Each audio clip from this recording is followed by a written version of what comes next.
probability that the distance between x and its mean is more than k standard deviations, is bounded above by 1 over k squared. Okay? The chance that x takes a value more than k standard deviations away from average is bounded above, or is no more than 1 over k squared. So this is really nice, right? As k gets to be big, then this quantity gets small, which means that the chance that x is very far away from its sort of middle point gets small. Okay? It's not going to tend to get too far away from its average. So we'll prove this, but first we need to prove a lemma. This is called Markov's inequality. Markov's inequality. And Markov was a student of Chebyshev's. And this is his lemma. We'll use it in the proof of Chebyshev's. By the way, Chebyshev has several spellings. Sometimes it's spelled with a T, sometimes a Z, or a Q, or a P, or an I, or a N, or whatever. It's because he's Russian. Okay? So Markov's inequality. For any non-negative random variable, x,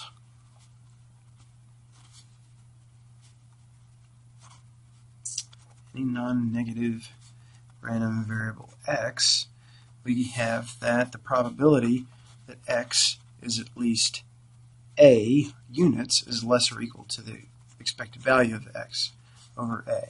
So here's the proof. First of all, let's introduce indicator functions. We'll use these from time to time. They're extremely useful. This is just a funny looking fancy 1 with braces and something in here. Alright? Whatever that is. This a you can think of as a statement or a complete sentence. So this thing is a function. It evaluates to 1 if the statement a is true, and 0 if the statement a is false. Okay? It's called an indicator function. Get used to it. Love it. Now, since x is a non-negative random variable, that is, if I'm thinking about Markov's inequality, any non-negative random variable, if I take x to be some non-negative random variable, then it turns out I can write that the indicator function of x being at least a is less or equal to x over a. Okay? Think about this. If x is at least a, then this stuff is a 1. And that means x is at least a, x is at least a, x is at least a. So this is at least 1. Something that is at least 1 is certainly greater than or equal to 1. Right? On the other hand, if x is not at least a, then all this evaluates to 0, all this evaluates to 0, and then this is just x over a. Okay? X is less than a, but it's still got to be bigger than 0, so all of this is, it may be less than 1, but it's bigger than 0. Okay, so this is certainly true. This is certainly true. Then I can take the expected value of both sides of that, and I should certainly maintain the inequality there. Right? What's the expected value of this thing? Well, it's going to be 1 times the probability that all this stuff takes on the value of 1. Right? X greater than or equal to a takes on the value of 1 plus 0 times the probability that all that stuff takes on the value of 0. But guess what? All this stuff, this term is 0 because it's 0 times all that stuff. And then this is 1 times this. All of this is just the chance that that indicator function takes on the value of 1. But guess what? This thing is only going to be 1 if and only if x is greater than or equal to 0.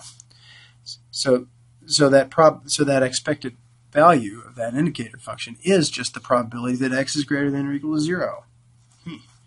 Now what's all this? This turns out to be, this is just the expected value of x divided by a.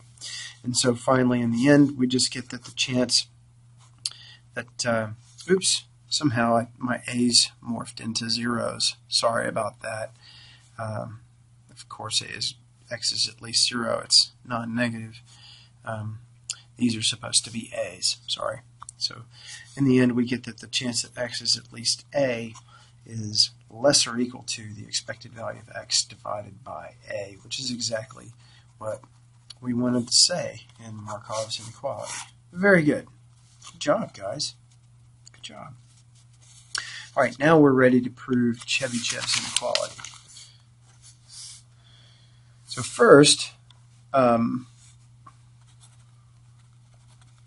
note that x minus the mean of x squared is always at least 0, right? Because whatever this thing is in here, random or not, if I square it, it's always going to be at least 0.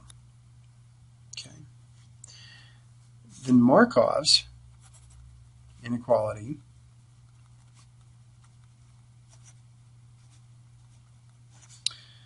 implies Markov's inequality implies, now what did Markov's inequality say? It said if I had a non-negative random variable, this thing is a non-negative random variable, right? All of this is a non-negative random variable. Non-negative random variable. So it must obey Markov's inequality, right? So I'm just going to drop that into Markov's inequality. It says that the probability of all that stuff, x minus mu x squared, is at least, say, a. In fact, I'm going to use a squared there for some reason. It should be less than or equal to the expected value of all that same stuff, right?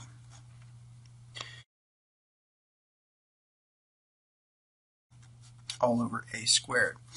Now you'll notice that I've squared my a's there. It doesn't really matter. You know, you can keep them as a's.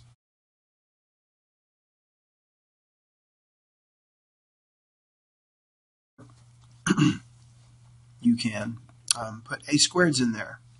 It's just different constants. I'm going to put a squared in there because I'm going to want to use that here in a minute. Now, notice that this, however, is really the same thing as writing the probability that x minus mu sub x an absolute value. That's why I wanted to put a squared there. Why are these probabilities the same? Well, it's because these events are the same. Notice that this stuff is at least this stuff, if and only if the square roots obey the same kind of relationship, right? If I take the square root of one thing that's bigger than another, right, then the square root of that thing is bigger than the square root of the other thing. Okay, so all of this is still, oh, hey, look at this. The expected value of this stuff. This is just the variance, right? It's just the variance of x all over a squared, right? And so we're basically done. In fact, sometimes this is the way people express Chebyshev's inequality, like this. But I like to see it here. I'm gonna set let's set a equal to k sigma. Okay, the k times the standard deviation of x. If I substitute that in there, because you can substitute anything you want,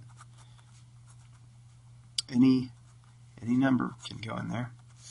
This is like that, right? Less or equal to, now the variance of x, that's sigma squared. Over now a squared, that's going to be k squared sigma squared, right? Now these are going to cancel, and that's just 1 over k squared, and we're done. Great. A lot of great stuff in here. First of all, Chebyshev's inequality is really useful for getting bounds and for making intervals on, how far that tells us how far random variables tend to stray from the mean. Also, Markov's inequality shows up in here, and indicator functions. We'll use indicator functions from time to time.